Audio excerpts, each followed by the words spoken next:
Hi, this is Alex from Groovy Entertainment. Today we got another Book on Record episode to do. Today's book is Peter Pan from 1952. So here we go.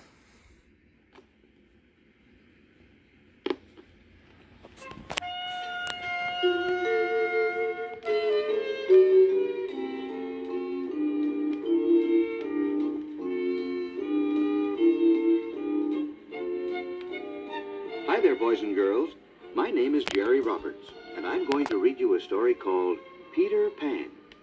Now, open your book. The words say, Peter Pan, specially adapted for this book and record. When you hear this sound, you turn the page. Ready? Turn the page. And here we see a picture of many children playing. The words say, this is my wonder book, with a place to write your name. On the next page it says, Peter Pan, retold for little children by Marcia Martin, pictures by Beatrice Derwinski. But let's begin to read the story together. Here we go. Turn the page.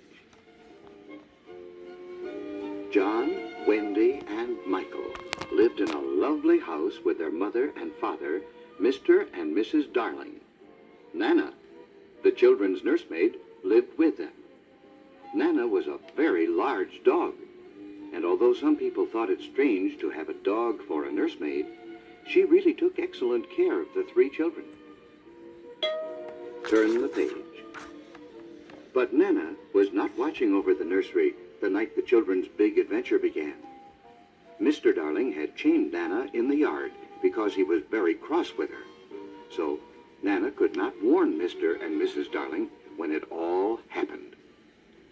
Just a few minutes after Mrs. Darling turned out the lights and left the nursery that night, the window blew open. A lovely boy, dressed in a garland of leaves, dropped lightly into the room, and a strange, tiny beam of light came in with him. It darted about the nursery like a living thing. Turn the page. Have you found my shadow, Tinker Bell? Called the boy to the beam of light. I know this is where I lost it.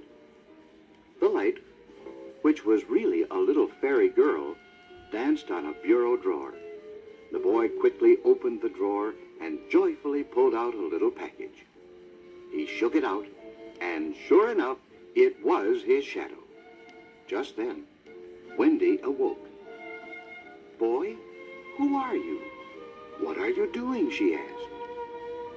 I am Peter Pan, and I'm trying to put on my shadow, he answered. Come here, said Wendy, and I'll sew it on for you. And with just a few stitches, the shadow was in place. Peter Pan flew happily about the room. It must be wonderful to be able to fly, said Wendy.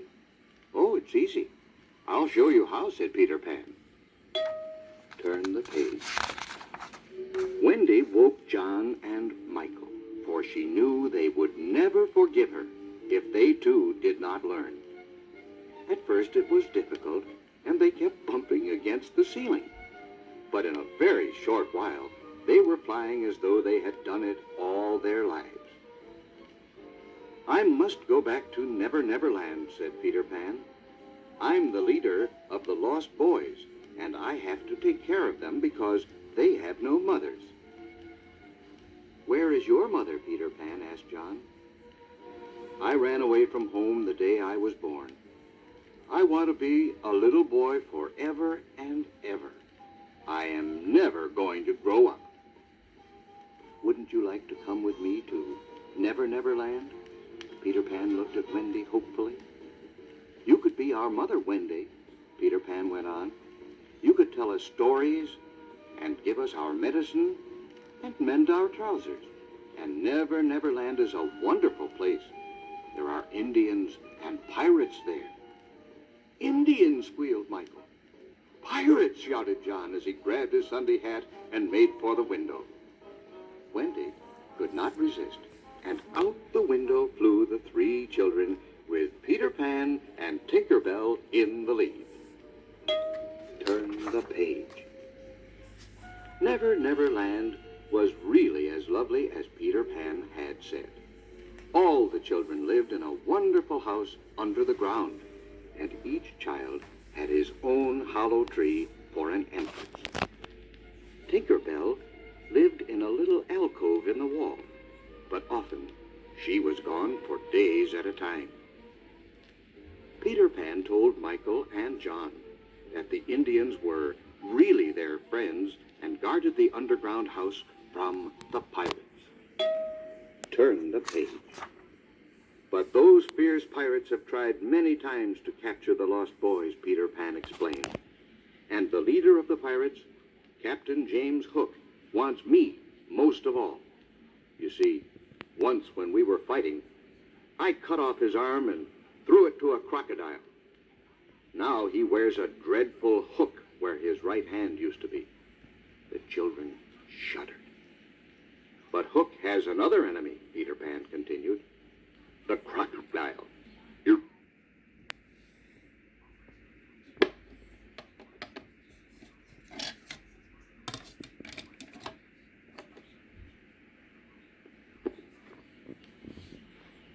Here we are on the second side of the record. Did you remember to turn the page? Good.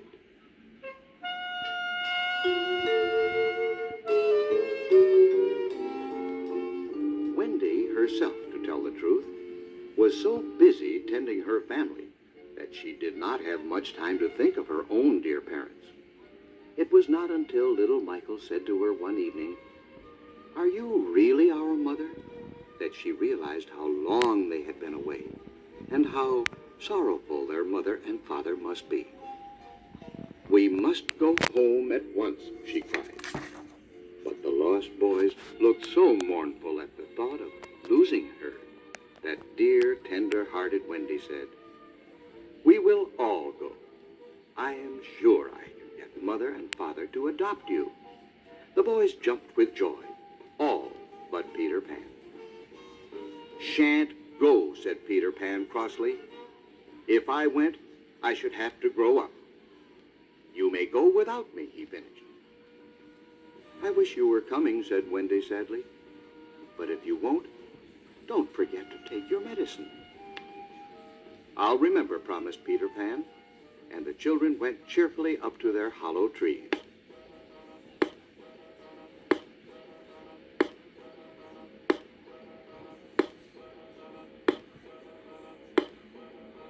The children had been preparing to leave. The dreadful pirates had surprised the Indians who were on guard and destroyed them all. Now Hook and his men were waiting, hardly breathing, for the children to come up from their house. Out of the trees squirmed the gay, laughing children. Without a sound, each pirate grabbed a child and made off with him to the pirate ship. Captain Hook himself seized poor Wendy. Peter Pan, who had heard nothing, went to sleep. He did not hear Captain Hook creep down to the underground house, nor did he see him empty a large bottle marked "Poison" into Peter Pan's medicine. As Captain Hook left, Tinker Bell darted into the underground house. "Turn the page." "Wake up, Peter Pan," she tinkled excitedly. "Wendy and the boys have been captured by the pirates."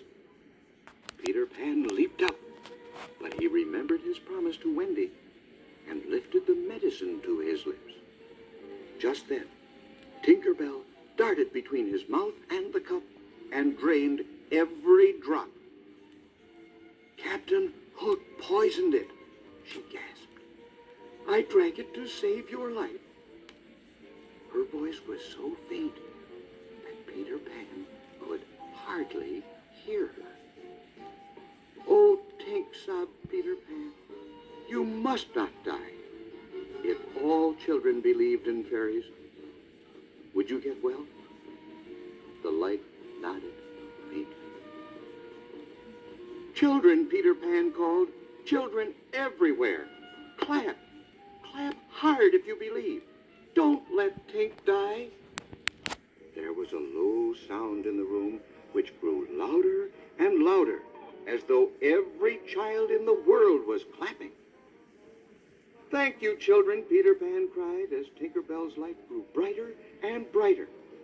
"And now I'm off to save Wendy and the boys."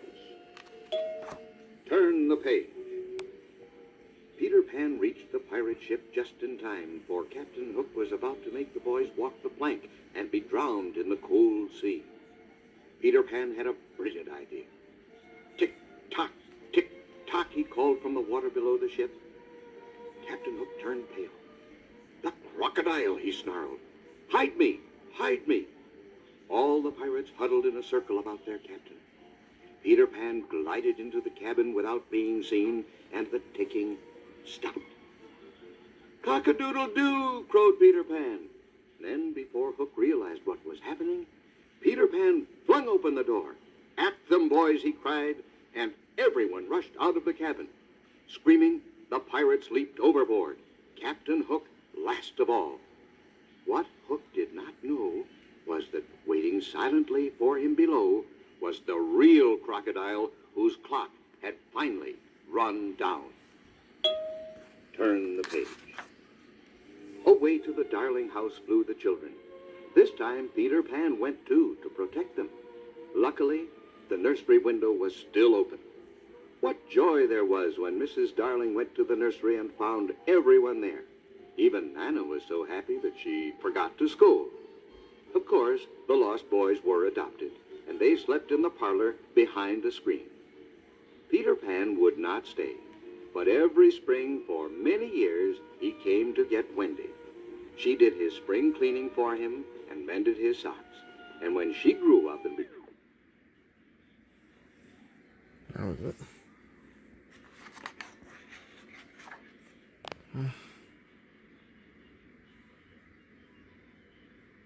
Yep, that was it. So this was Peter Pan from 1952. So I hope you liked this video a lot. Please like and subscribe and comment if you want. And have a groovy day. And our next book will be The Little Red Hen.